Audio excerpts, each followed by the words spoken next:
compartilhar com a gente sobre essas questões, o presidente?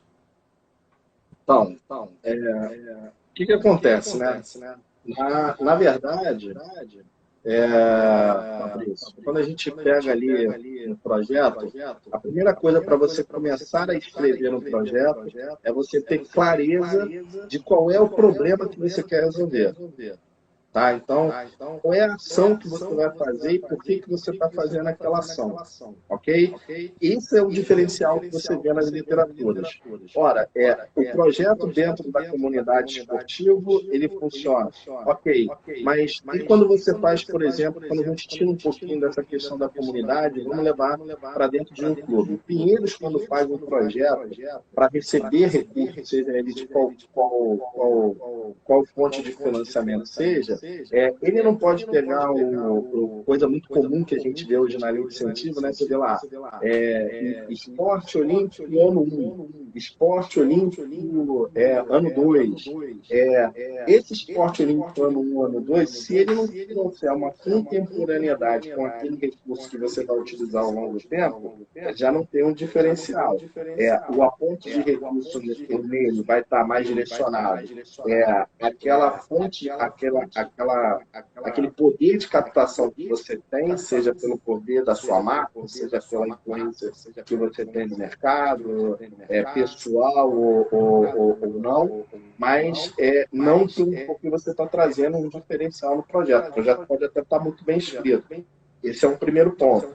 O segundo ponto que a gente tem que levar em consideração é que quando a gente está propondo um determinado tipo de projeto para que ele seja... A intenção é o seguinte, né? Vamos dar um passo atrás. Como o projeto se propõe a resolver um problema, há de se concordar comigo que o problema nem sempre está voltado exclusivamente para a questão do recurso. Ok? Porque eu posso até ter recurso próprio para resolver esse projeto. Só que quando eu estou implementando uma ação que ela visa resolver um problema, se esse problema não trouxer uma carga de atividade que gere no final da implementação desse projeto um resultado, não tem porquê de ser dessa ação. Então, se você não souber do que você está falando, você sequer vai conseguir achar um resultado para esse do projeto. Esse é o maior problema hoje. Você bota muita coisa no papel, coisas que não conseguem ser mensuradas, que não conseguem ser medidas, e você, no final do projeto, entrega lá. Eu precisava, por exemplo, atender 60 pessoas. Eu atendi 60 pessoas, era esse o intuito do projeto? Não, isso é uma das métricas que compõe a avaliação do projeto. É uma das coisas que você pode utilizar para você poder fazer a avaliação do seu projeto, mas não pode ser a única. Né? Então, você tem ali que estabelecer metas quantitativas e qualitativas, mas quando você olha para o projeto, né, quando você apresenta o projeto, ali naquele texto inicial, quando você faz uma apresentação, ele tem que estar claro exatamente aquilo que você quer fazer. Então, na sua apresentação, você vai trazer lá o problema que você quer atacar, qual é a causa desse problema, como é que você vai resolver esse problema. E aí, a gente entra em outros pontos dessa questão do projeto, que é o seguinte: às vezes você precisa de muita coisa, né, para testar, e o recurso que você vai precisar disso, ele é muito grande. Então, entra aí em técnica de gerenciamento de projetos. Por exemplo, se a gente pegar lá, né, a gente já teve a oportunidade de trabalhar junto, Fabrício, e a gente implantou lá o primeiro projeto de luta olímpica dentro das UPPs, né? Então, isso foi lá em 2011, salvo engano. Né? Foi a nossa atividade lá. Lá em 2011, a gente tinha excelentes profissionais trabalhando no projeto, a gente tinha um texto muito bom, mas ficou claro que o recurso que a gente tinha disponível, que nos foi disponibilizado, e para isso a gente escreveu esse projeto, ele não era o suficiente para a gente implantar ferramentas de medições efetivas. É aquilo que eu acabei de falar. Se você pega e coloca lá, eu preciso atender 60 pessoas, eu atendi 60 60 pessoas. E aí eu alcancei o objetivo do meu projeto, esse projeto foi o menor sentido de ser. Agora, qual foi o impacto social que isso trouxe? Qual foi o impacto de resultado? Qual foi o impacto duradouro de curto, médio e longo prazo? São essas ferramentas que, às vezes, a gente acaba deixando de fora do projeto, e aí, quando a gente vai falar assim, vamos supor que o Pinheiro estivesse propondo um projeto para Gerdau, para levar a sua equipe de judô, o maior número de atletas de judô às Olimpíadas. Isso é um projeto. Então, ele vai escrever lá diversas coisas que ele precisa fazer ao longo do tempo para que o atleta dele chegue nas Olimpíadas. Quando eu pego um outro projeto, o cara e a pessoa escreve no projeto, olha, eu vou precisar de um recurso da Gerdau, você vai me aportar tal recurso aqui, para o meu atleta ser um campeão olímpico. Isso já não tem o menor sentido de ser.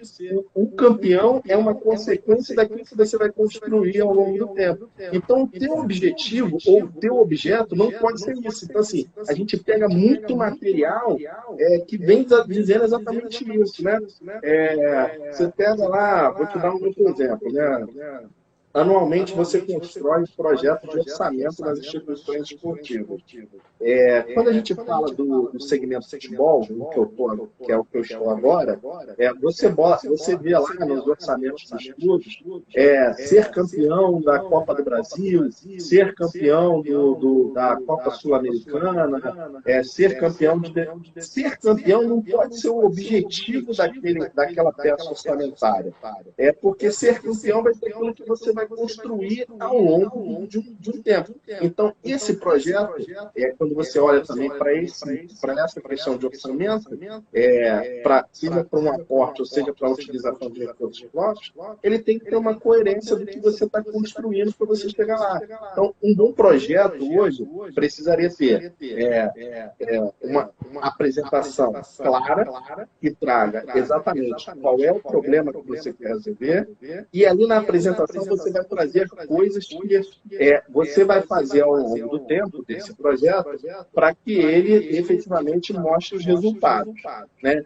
Isso é o que precisa iniciar um texto do projeto. Tem que estar lá claro. Se você lê a apresentação do projeto, se você não conseguir identificar isso, então você já sabe que dificilmente você vai identificar dentro da peça do projeto, que a gente chama de projeto básico, um texto que traga coerência para aquilo que está escrito. E aí é pior, porque quando o projeto básico ele vai se desdobrar lá em uma planilha, ou num plano de trabalho, que é uma peça mais completa, que é quando você estabelece as suas metas, as suas etapas dentro dos seus objetivos. Então você vai pegar e você vai mensurar aquilo por tempo, você vai mensurar aquilo por valor, você vai mensurar aquilo por número de pessoas impactadas, você vai mensurar aquilo pelo retorno social que você teve, o impacto social que você teve. Quando você pega essas coisas, quando você pega uma apresentação e isso não está claro lá, e você vai se desdobrar nesses outros documentos, esses outros documentos vão acabar saindo errado. Então, é muito dessa resistência que você encontra no mercado. Quando você tem uma análise de um técnico no serviço público um pouco mais apurada, quando você pega uma análise, por exemplo, lá no Vasco eu recebo muito projeto de gente que quer começar lá judô, de gente que quer começar badminton, de gente que quer começar tênis, de gente que quer começar natação. E os projetos vêm assim, meio que nessa receita de bolo, né? É uma apresentação que não deixa claro o que o cara quer fazer, um objetivo que é completamente vago, montar uma equipe de natação no Vasco. Ora, o Vasco, por si só, tem capacidade de montar a sua própria equipe e montar propostas que saem para captar. Por que você está me apresentando tal projeto? Então, essas coisas a gente encontra muita dificuldade nos textos. Os textos, eles vêm muito ruins, os textos não são claros naquilo que dizem, as propostas em si, elas não ficam bem formatadas quando são apresentadas. Porque, às vezes, as pessoas simplesmente querem botar um projeto por botar, sem saber o porquê que você está implementando tal tipo de projeto. Nessa questão que você fala, né, Fabrício, a gente tem várias literaturas e vários artigos, vários roteiros na internet que apresentam até boas coisas, mas assim, não adianta você seguir um roteiro de projeto que você pega ali na internet se você não souber, ao longo da cadeia da implementação dessa escrita e do que isso vai se desdobrar, se você não souber como você vai fazer esse tipo de desdobramento. Então, aqui pegando de uma colinha aqui que eu peguei na internet hoje. Se você jogar lá na internet, você vai ver lá, roteiro para elaboração de projetos. Fica a dica aí para todo mundo poder pegar lá na internet. Você vai ver lá, vai aparecer umas 20, 30 páginas com isso. Basicamente, todas elas falam da mesma coisa. Todas elas falam, você tem que ter apresentação, objetivo específico, metodologia, metas e etapas. Alguns roteiristas que estão na internet, eles inclusive já te dão uma planilhazinha lá como receita de bolo. Agora, se você não souber de que forma você vai moldar aquilo para que você pegue e transforme isso em coisas que você implemente no final, né? E aí, voltando um pouquinho para essa discussão do terceiro setor, né? Qual é o objetivo do terceiro setor? É atuar naquilo que o setor público não está conseguindo alcançar. Então, se eu vou fazer o meu projeto de luta olímpica lá dentro do complexo do Alemão, eu vou fazer uma proposição. No final dessa proposição, é aquilo que eu falei, né? No início. O projeto tem início, meio e fim, e ele tem um recurso finito. O recurso ele não é para sempre. No final daquilo, eu tenho que ter dados que apresentem que aquilo que eu propus lá com o meu projeto de luta olímpica, ele pode se transformar numa política pública. Então, quando a gente fala de receber recurso, qual é o nosso maior problema? As prefeituras, no geral, assim como os estados, eles têm poucas ferramentas de pesquisa para a efetividade das ações que devem ser implementadas em qualquer área.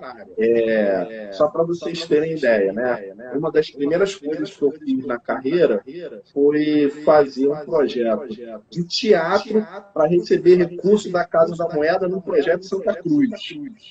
Então assim, qual era o objetivo da Casa da Moeda de botar recurso lá? Ela está inserida dentro daquele contexto, ela queria melhorar o relacionamento dela com a comunidade e ela soltou um edital e escreveu muito bem o que ela queria com aquele edital. Ela queria aproximar as atividades da Casa da Moeda com o seu entorno, com aqueles stakeholders que estão ali na área de influência dela. Então, ela soltou um edital e se você não souber pegar esse roteirinho que está na internet e transformar naquilo que a Casa da Moeda quer, se estiver sendo muito bem analisado, acaba que você não tem efetividade de conseguir aquele recurso. Ou no final de você conseguir e apresentar um resultado, você não consegue apresentar um resultado além de número. Eu precisava gastar 30 mil reais, eu gastei os 30 mil reais. Eu precisava atender 60 pessoas, eu atendi 60 pessoas. E aí vai ficando propostas que não têm desdobramento. Então, todo tipo de projeto, ele tem que trazer um impacto, um resultado no curto, médio e longo prazo. Ele não pode ter um fim só em si mesmo. Entendi. Muito legal a explanação. Então, a gente tem que ter, claro, né, um propósito e um planejamento para isso, porque às vezes a gente quer atropelar, né, o tempo realmente de maturação do projeto, de escrever, de planejamento, e isso vai gerar consequências lá na frente, né? E em cima desse nosso debate, de uma forma assim mais simples e objetiva, porque a gente não vai ter tempo de explanar e falar durante muito tempo, tem como você falar rapidamente o passo a passo de um bom projeto? A gente inicia com a apresentação do projeto, basicamente o que deve trazer. Tem que ser, como você disse agora, tem que ser objetivo, tem que ser claro, tem que demonstrar, como você falou, como eu falei, como você até falou em relação ao ineditismo, de alguma forma trazer algo diferente, alguma coisa que seja atraente para os nossos parceiros, para os nossos colaboradores. E depois, os objetivos, o que seria um objetivo geral, o que seriam os objetivos específicos, né, a metodologia, metas qualitativas, a diferença da meta qualitativa e da quantitativa, e parte desse desenvolvimento. Né? Alguém aí sugeriu, para de repente você desligar o som do computador, se você tiver computador. E aí, pessoal, tá entrando gente abessa aí, várias cascas grossas aí, várias perguntas interessantes. Desculpa não estar conseguindo dar conta de responder, porque se a gente começar a responder aqui, a gente não para hoje. Entrou também aí o vereador Marcelo Ará, que teve a indicação parlamentar do projeto Escola de Lutas. Então, para a gente dar continuidade, você consegue, de repente, trazer esse bate-bola aí para a gente? Já estamos no final, do meio para o final do nosso bate-papo. Ah, beleza. Tinha dado uma travadinha aqui para mim, Fabrício, mas eu vou na linha aqui que eu escutei no início. Na verdade, o que a gente precisa ter de um projeto completo é apresentação. Da apresentação você passa por um objetivo geral. Esse objetivo geral ele tem que trazer ali, especificar o que você está fazendo, durante qual período você está fazendo, e qual é o impacto duradouro disso que você está fazendo. Esse objetivo geral ele vai se desdobrar em objetivos específicos, né? Então, uma dica para quem está escrevendo o projeto objetivo, ele tem sempre o verbo de ação no infinitivo, e a ação é sua e não de quem recebe. Então, fica essa dica. Você precisa, quando você escrever um projeto, o verbo de ação tem que ter no infinitivo, até porque a ação se você for lá na essência do infinitivo, você vai ver que a ação é sua e não de quem recebe. Então, você tem lá muito desenvolver, impactar, reduzir, né? As pessoas costumam usar sempre os mesmos verbos. Estão certos, né? Mas eu acho que a gente precisa sair dessa mesmice até por causa dessa questão da receita de bolo. Então, esses objetivos específicos, eles também têm que ter coerência com as metas que você vai trazer logo na sequência. Então, você vai trazer lá, você vai escrever um objetivo geral amplo, um objetivo específico, que podem ser quantos forem necessários para você chegar àquele objetivo macro, né? Esses objetivos específicos eles vão se desdobrar em metas, e ali dentro das metas você já pode estabelecer quais são as suas metas que são prioritariamente qualitativas e quais são prioritariamente quantitativas, para que na sequência você bote quais são as etapas que você precisa cumprir para efetivamente ter essas metas batidas. Logo na sequência de um bom projeto, você vai ter que ter lá quais são as avaliações que você vai fazer para que você veja se ao longo do tempo você está batendo metas e se ao longo do tempo você está conseguindo chegar próximo da sua meta para cumprir os seus objetivos.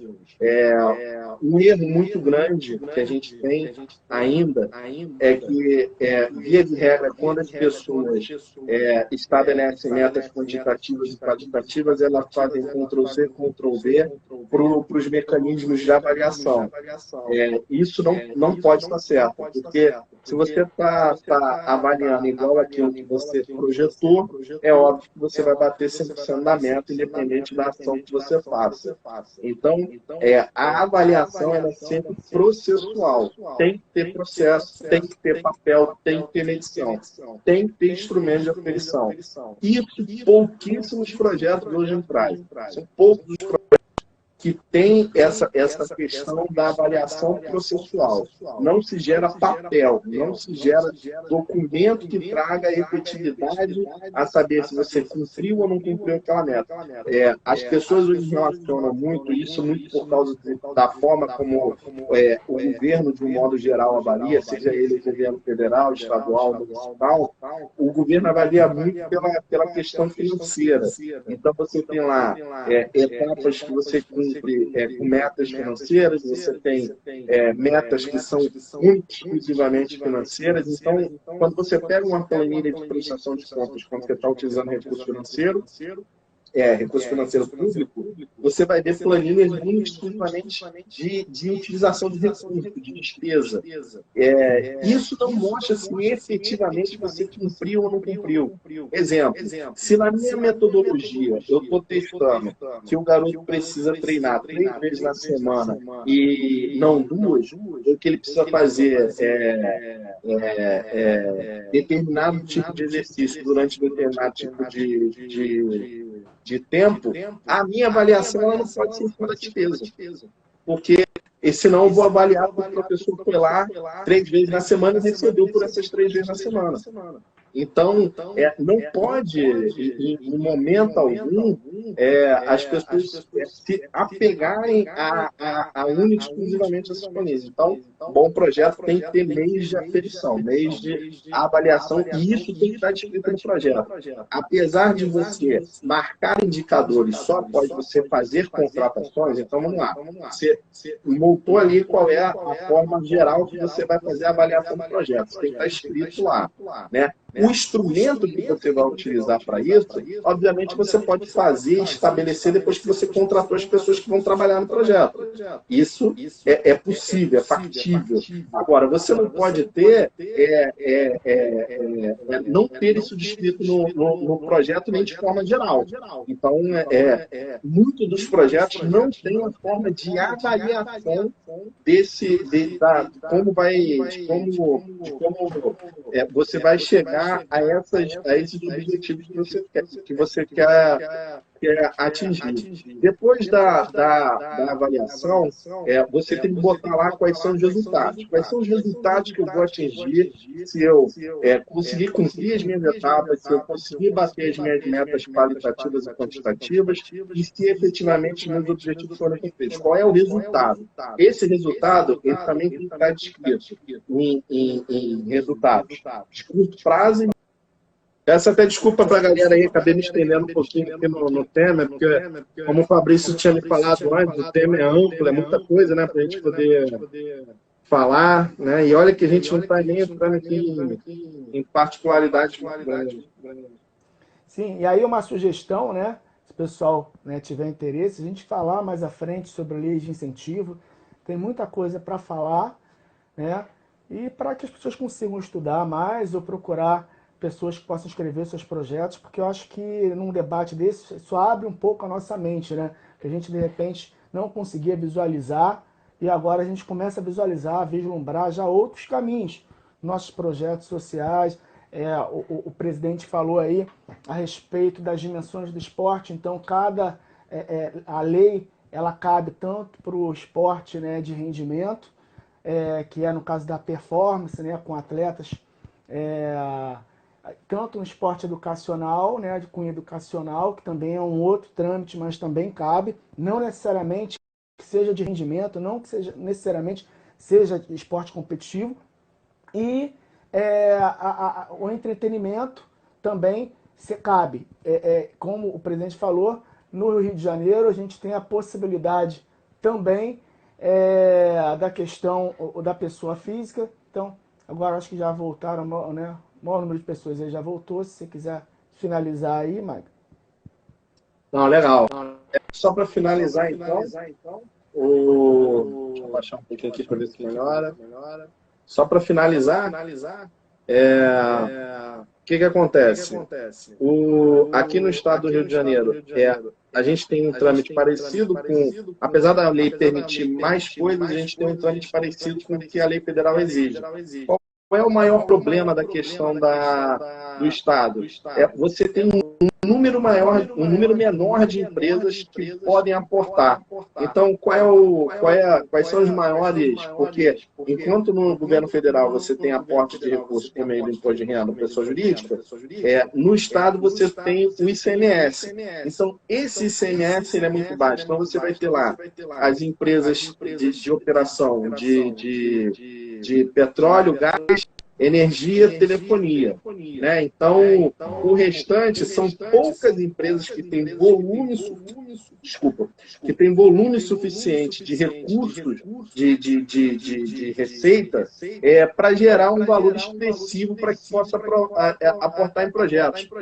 Para vocês terem ideia, em 2014, a Floeste foi procurada por uma empresa de refrigeração que era tributada sob regime de lucro real, e ela queria fazer lá um aporte num projeto, apoiar ser a patrocinadora da federação meio de ICM, né, da lei do ICMS. O problema é que o volume que ela gerava de pagamento de ICMS, até porque ela tinha compensação tributária, era muito pequeno. Então, a gente estava falando de 5 mil reais, de 20 mil reais.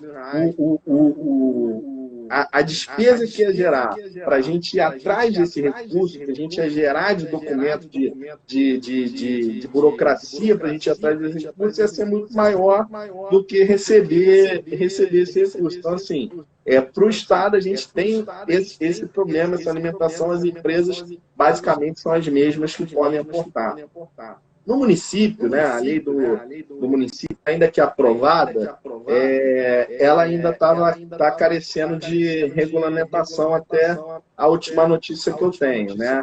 Não foi colocada em prática, né? Ela tem lá a sua competição, como nas demais leis, com a cultura, né? Na cultura eu acho que já está rodando bem, porque na cultura você tem a questão das empresas se inscrevem, o município diz que realmente elas podem aportar e quanto elas podem aportar, e aí depois de um concurso de projetos, a empresa escolhe qual projeto ela quer botar aquele dinheiro que a prefeitura autorizou ela colocar. No caso do esporte, isso ainda não andou, isso ainda está meio que engatinhando. Enfim, eu acho que também quando a gente pensa em questão de volume, né, projetos para ter volume aqui, eu acho que o impacto ainda vai ser muito pequeno, né? A gente tem aí uma queda de arrecadação ao longo dos anos, né? A gente teve um aumento ali perto da Copa do Mundo, das Olimpíadas, mas depois a gente viu estabilizar em uma certa queda. Então a arrecadação gerada é muito baixa para que você possa ter ali uma política pública por meio dessa lei de incentivo que realmente te traga uma efetividade. Legal. Deu problema um pouquinho aí na internet, né? Mas deu para pegar aqui. Obrigado aí pelo esclarecimento. Para a gente, né, finalizar, nós falamos muito de implementação de projetos, né? Gostaria que você falasse um pouco agora, para finalizar, a respeito de gestão, né? Gestão de projetos esportivos, gestão de uma forma geral dentro do ambiente esportivo, algumas dicas que você considera importantes, algumas sugestões, porque muitos projetos acabam trabalhando meio que informalmente, e isso pode acarretar alguns problemas. Então, qual é a sua sugestão que todas as pessoas matriculadas que possam ter o atestado, enfim, a assinatura dos responsáveis? Então, para a gente finalizar aqui, eu ia te pedir essa orientação. Beleza. Queria assim, ó, estava lendo aqui aproveitar os comentários aqui embaixo.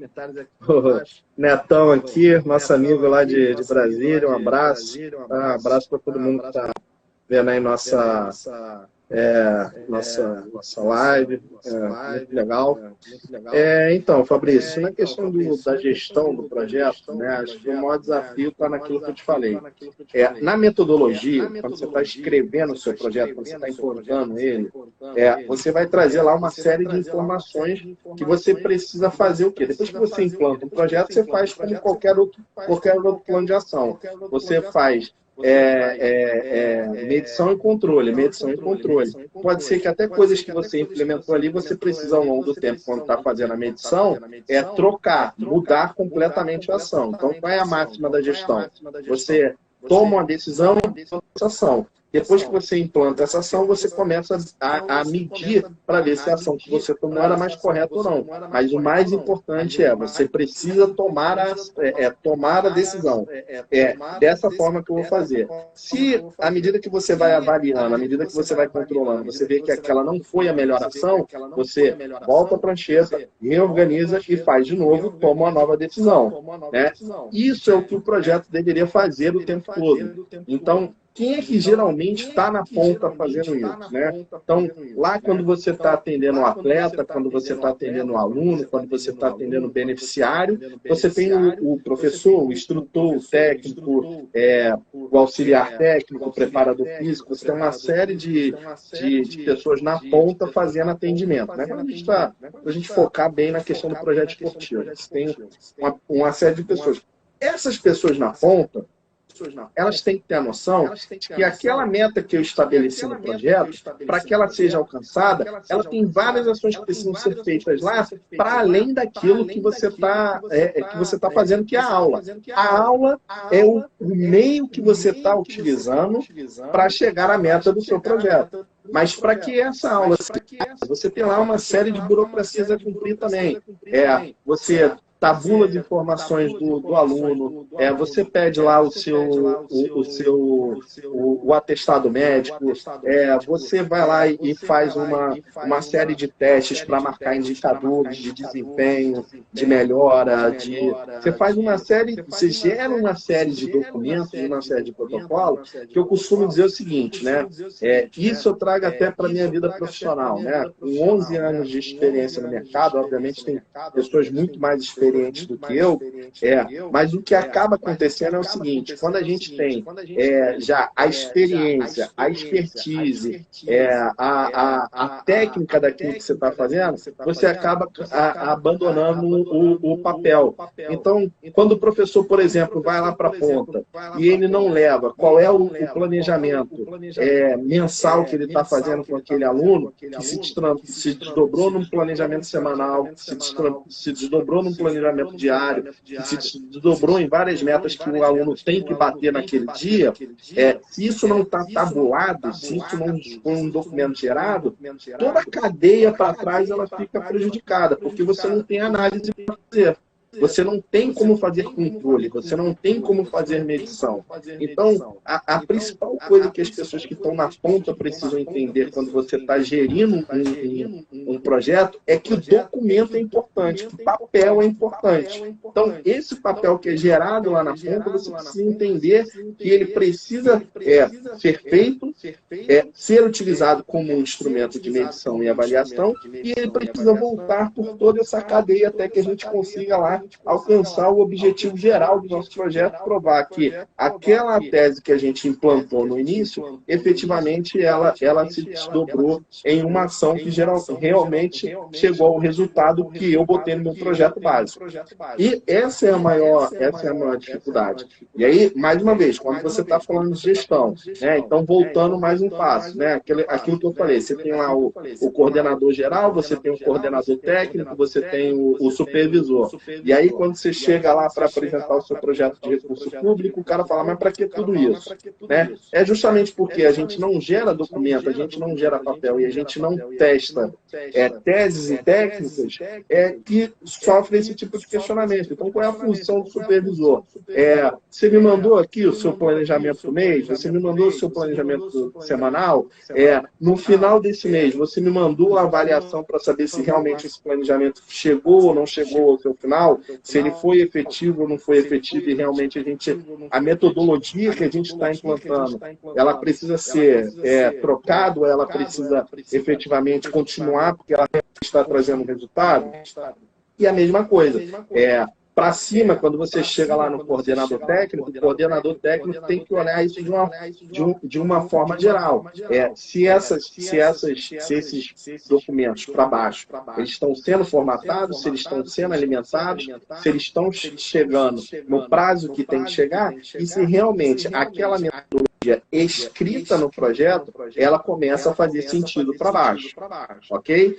Para o coordenador geral, é a mesma coisa. O que ele vai gerir? Ele vai gerir o todo. Ele vai saber se os recursos materiais que foram comprados eles foram suficientes, ele vai saber se os recursos técnicos que estão sendo implantados foram suficientes, se falta alguma parte do planejamento, se o planejamento efetivamente está sendo cumprido, se os recursos financeiros eles são suficientes para aquele tipo de projeto. Então, gerir o processo de gestão, ele é efetivo o tempo todo e ele tem que gerar documento, ele tem que gerar tabulação, ele tem que gerar um resultado que ao final você possa efetivamente testar se aquilo que você botou no seu projeto está sendo cumprido ou não.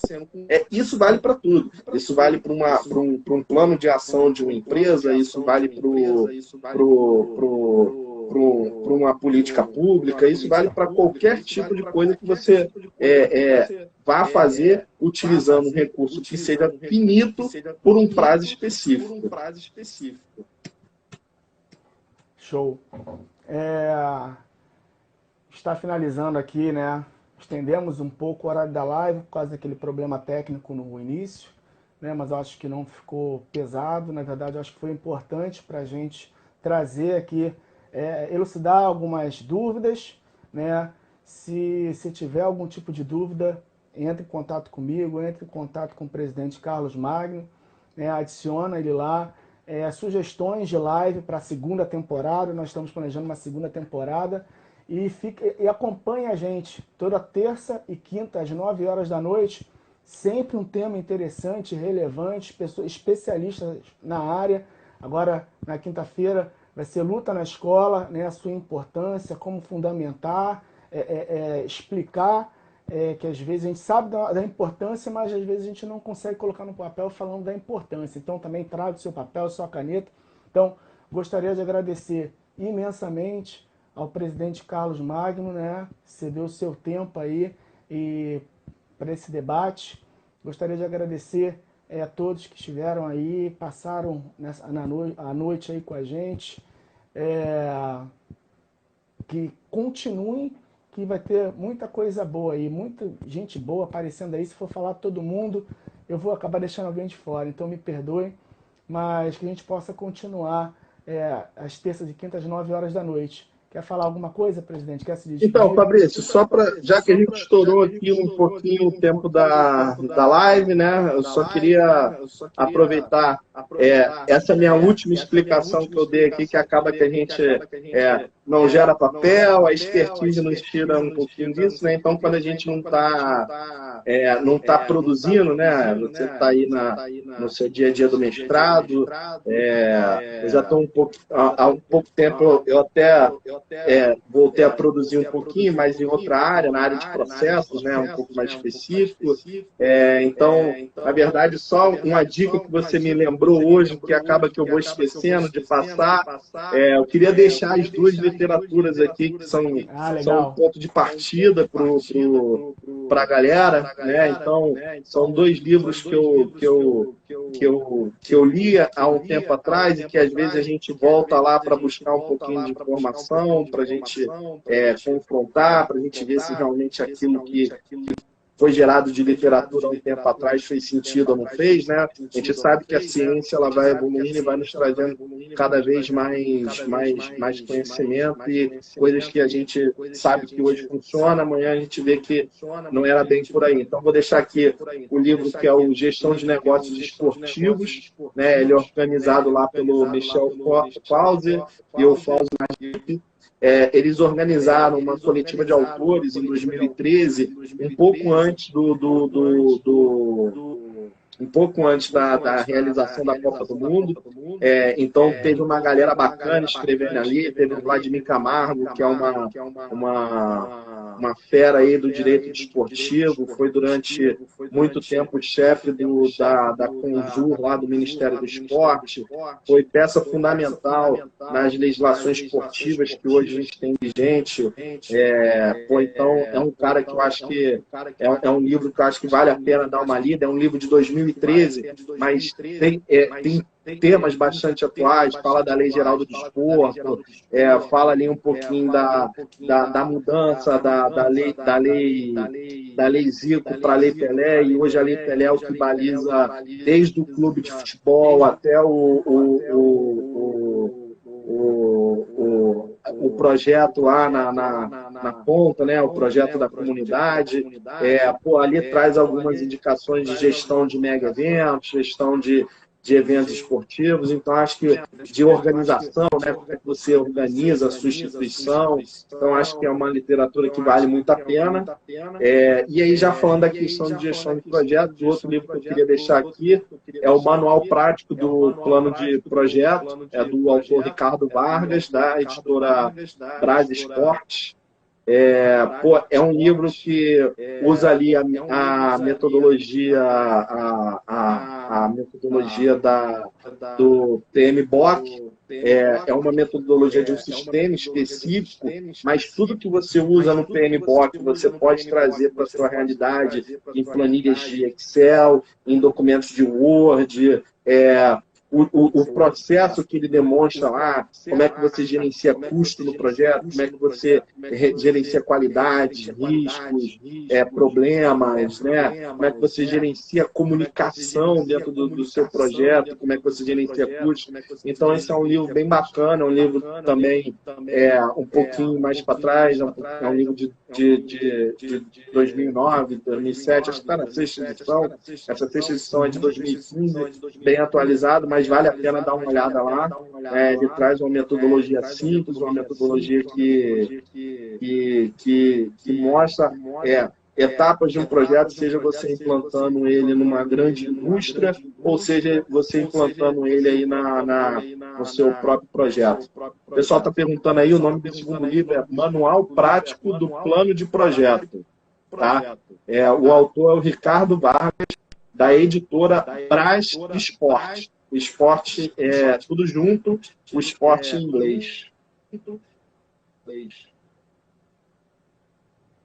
Beleza, pessoal? Travou aí? Qualquer coisa, qualquer dúvida, pode me chamar, pode chamar o presidente, tá? Que acho que tanto eu quanto ele vai ter o maior prazer em sanar essas dúvidas.